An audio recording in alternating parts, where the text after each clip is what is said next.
शामपुर नामक एक सुंदर गांव था। इस गांव में सीमा नाम की लड़की रहती थी। सीमा खूबसूरत, चुलबुली और अपने बड़े भाई शामू की खास लाडली थी। एक दिन सीमा नदी से पानी निकाल कर अपने घर आ रही थी। रास्ते में इसे पेड़ के नीचे एक चमकती हुई चीज दिखाई दी। अरे ये क्या चमक रहा है? क्यों ना पास जाके देखा जाए। सीमा पानी का घड़ा नीचे रख के आईना हाथ में उठाती है। अरे वाह, ये तो कितना सुंदर आईना है। इसे तो मैं अपने साथ लेकर जाऊंगी और अपने कमरे में सजाऊंगी। रोज सुबह उठकर इसमें अपना चेहरा देखूंगी। इस आईने में तो मेरी खूबसूरती निखर के आएगी। पर जैसे ही वो इसमें अपना चेहरा देखती है, डर के मारे इसके पीरू तली जमीन खिसक जाती है। को आईने में अपनी शक्ल की जगह एक भयानक और बदसूरत चुड़ैल दिखाई देती है। चुड़ैल आईने के अंदर से इसको देखकर हंस रही थी। इसकी लाल बाहर आती हुई आंखें और बड़े बड़े निकीले दांत देखकर सीमा के होश उड़ गए। आह बचाओ, कोई बचाओ मुझे, इस भयानक चुड़ैल से बचाओ।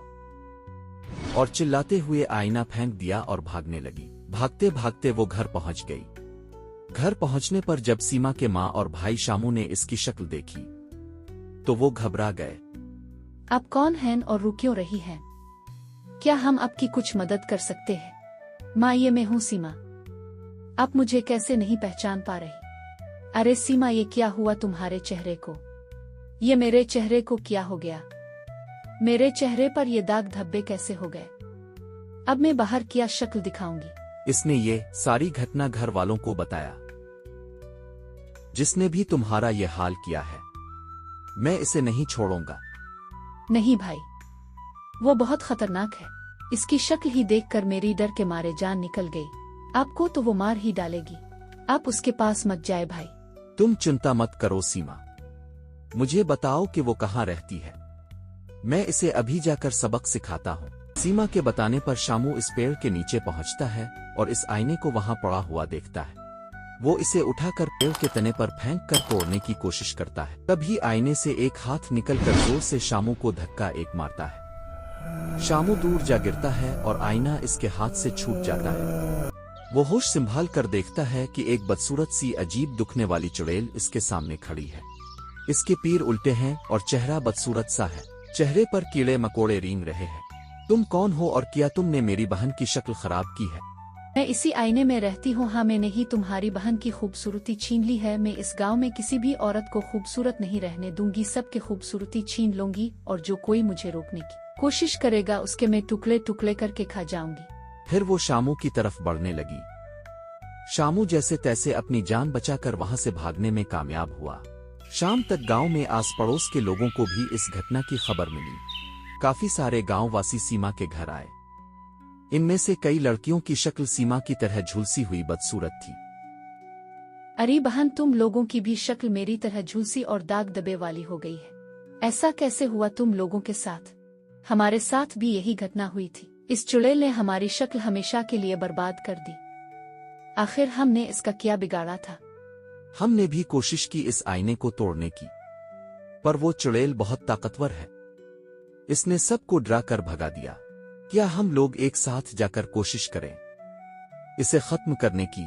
हाँ, इसे जाकर दिखाते हैं हमारी बहनों के साथ ऐसा करने का क्या अंजाम होता है। ठीक है, सब अपने हथियार लेकर इस पर हमला करें। रात को सारे आदमी एक साथ इस आईने के पास जाते हैं। एक आदमी इस पर लाठी से वार करके इसे तोड़ने वाला होता है कि अचानक जोर की हवा चलती है। सब गिरने लगते हैं। चुड़ैल निकलकर आईने की बाहर आती है। तुम फिर आए हो यहाँ?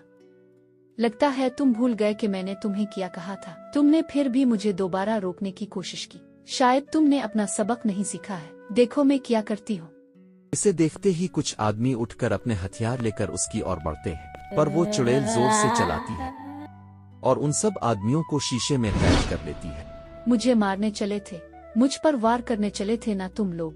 अब मजा आया। अंदाजा हो गया ना तुम सबको कि मैं क्या कर सकती हूँ। मेरे आईने को नुकसान पहुँचाने की दोबारा कोशिश की तो तुम सबका भी यही हाल करूंगी। शामू और बाकी बचे हुए कुछ आदमी धीरे धीरे पीछे हटने लगते हैं। शामू और बाकी आदमी वहां से जैसे तैसे भाग निकलते हैं। वापस आकर वो लोग बाकी सबको इस घटना के बारे में बताते हैं।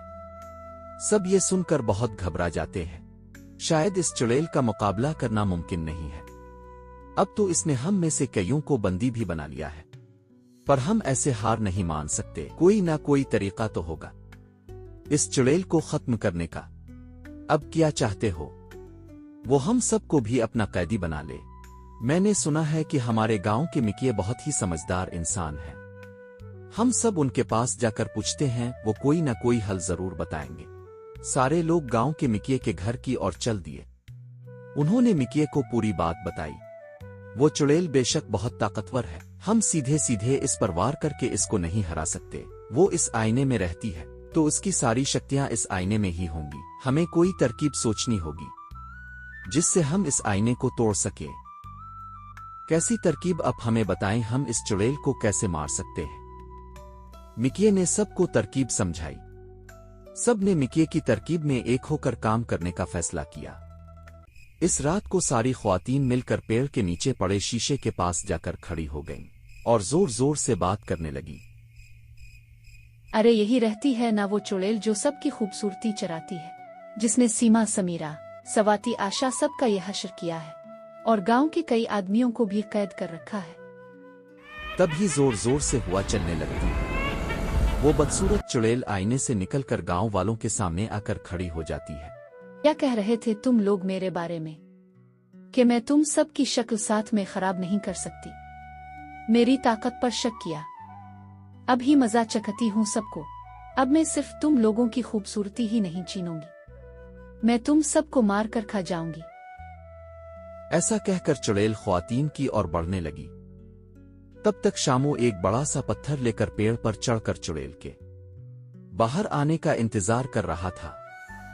जैसे ही चुड़ैल आईने से दूर गई, इसने आईने पर निशाना करते हुए ऊपर से वो पत्थर जोर से फेंका। पत्थर लगते ही आईने के टुकड़े टुकड़े हो गए। वो जमीन पर गिरकर तड़पने लगी और देखते ही देखते खत्म हो गई। वो सारे लोग जिन्हें चुड़ैल ने कैद कर रखा था, वो भी आईने से बाहर निकल आए। सीमा और सारी लड़कियां जिनकी खूबसूरती चुड़ैल ने छीन ली थी, उनकी शक्ल वापस पहले जैसी हो गई।